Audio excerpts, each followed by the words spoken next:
Gowri serial நடிகை நந்தினியுடைய தற்கொலை தான் பலருக்குமே அதிர்ச்சி ஏற்படுத்தினுச்சு. இந்நிலையில் தான் நடிகை நந்தினியுடைய தற்கொலைக்கான காரணத்தை குறித்து பெங்களூர் போலீசார் சில விஷயங்களை தெரிவிச்சிருக்காங்க.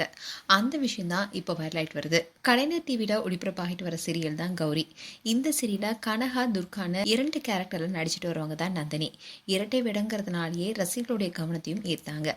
2 கதாபாத்திரத்திலுமே தனித்துவமான நடிப்பை வெளிப்படுத்திட்டு வந்தாங்க. இவங்களுடைய நடிப்பு ரசிகர்களிடம் பாராட்டும் பெற்றது. இந்நிலையில் தான் பெங்களூர்ல நடிகை நந்தினி தற்கொலை செய்து கொண்டாங்க. இதை தொடர்ந்து தான் கலைஞர் தொலைக்காட்சியும் இரங்கல் தெரிவிச்சிருந்தாங்க. நடிகை நந்தினி ஆந்திர மாநிலத்தை பூர்வீகமாக கொண்டவங்க. தெலுங்கு அவங்களுடைய தாய்மொழி. தெலுங்கு இவங்களுடைய தாய்மொழியாக இருந்தாலும் இவங்க கன்னடத்துல தான் பல சீரியல் நடித்திட்டு வந்தாங்க. அப்போதான் பெங்களூர்ல வசிச்சுட்டு வந்தாங்க. அந்த சமயத்துல தான் கலைஞர் டிவியில கௌரி என்ற சீரியல நடிக்க அவங்களுக்கு வாய்ப்பும் கிடைச்சது. இந்த சீரியலுக்கான ஷூட்டிங் எல்லாமே பெங்களூர்லயே நடந்தது. அதன் காரணமாவே அவங்க அங்கேயே வசிச்சுட்டு வந்தாங்க. இப்படி இருக்க சொல்லல தான் ரீசெண்டா அவங்களுக்கு சென்னையில ஷூட்டிங் நடந்துட்டு வந்தது. இதன் காரணமா சென்னையில ஷூட்டிங் முடிச்சுட்டு கொஞ்சம் பிரேக் கிடைச்சதுனால அவங்க பெங்களூருக்கு போயிருக்காங்க. அந்த சமயத்துல தான் தற்கொலை செய்து கொண்டாங்க. இந்நிலைதான் தற்கொலைக்கான காரணம் குறித்து தகவல் வெளியாகி இருக்கு. அதாவது கௌரி சீரியல் நடித்த சக நடிகர்களும் இதை குறித்து பேசியிருக்காங்க. அப்போ அவங்க என்ன சொன்னாங்கன்னா, தமிழுக்கு நந்தினி இப்பதான் வந்திருக்காங்க.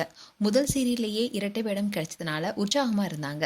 அம்மன் வேடத்தில் நடிக்கிறப்போ எல்லாமே அவங்க ரொம்பவே சின்சியரா நடிப்பாங்க. கல்யாணம் இன்னும் ஆகல. அதே மாதிரி காதல்னு யாரையும் கூட்டிட்டு வந்து நாங்க பார்த்ததே இல்லை. அதனால காதல் தோல்வின்லாம் ஒரு விஷயத்த சொல்லவே முடியாது. பெரிய பிரச்சனையா இருந்தா கண்டிப்பா யூனிட்ல யார்ட்டையாவது சொல்லியிருப்பாங்க. அப்படி எதுவுமே சொன்னதா தெரியலன்னு சொல்லியிருந்தாங்க. இதை தொடர்ந்து பெங்களூருக்கு போன சில நடிகர்கள் என்ன சொல்லியிருந்தாங்கன்னா, நந்தினி உடலை கைப்பற்றி விசாரிச்ச போலீசார் அவங்க எழுதி வச்சுதா சில கடிதங்களை எடுத்ததா சொன்னாங்க. அதாவது அவங்க அப்பா கொஞ்ச நாளுக்கு முன்னாடி தான் இறந்திருக்காரு. அவரு அரசு வேலையில தான் இருந்திருக்காரு.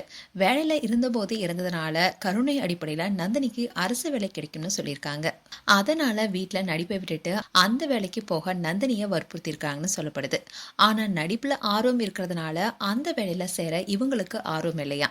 இது தொடர்பா வீட்டுல இருக்கிற மத்தவங்களுக்கும் நந்தினிக்கும் இடையில நிறைய பிரச்சனை ஏற்பட்டிருக்கு. சீக்கிரம் வேலைக்கு போயிட்டா ஒரு கல்யாணத்தை செய்திடலான்னு நந்தினியுடைய அம்மா உள்பட பலருடைய எண்ணமாவே இருந்திருக்கு. அதுக்கு அவங்க சம்மதம் சொல்லல. இந்த பிரச்சனையில தான் கொஞ்சம் மன அழுத்தத்துல இருந்திருக்காங்கன்னு போலீஸ் சொல்லியிருக்காங்கன்னு பெங்களூருக்கு போன சக நடிகர்களும் சொன்னாங்க. இந்த விஷயம் தான் பேசும் பொருளா இருக்கு. மேலும் நந்தினி குறித்து உங்களுடைய கருத்துக்களை கமெண்ட் செக்ஷன் சொல்லுங்க. இது போன்ற வீடியோஸை பார்க்க நியூஸ் தமிழ் கிட்ஸ் சேனலை சப்ஸ்கிரைப் பண்ணுங்க. மறக்காம நோட்டிபிகேஷன் பட்டனை கிளிக் பண்ணுங்க.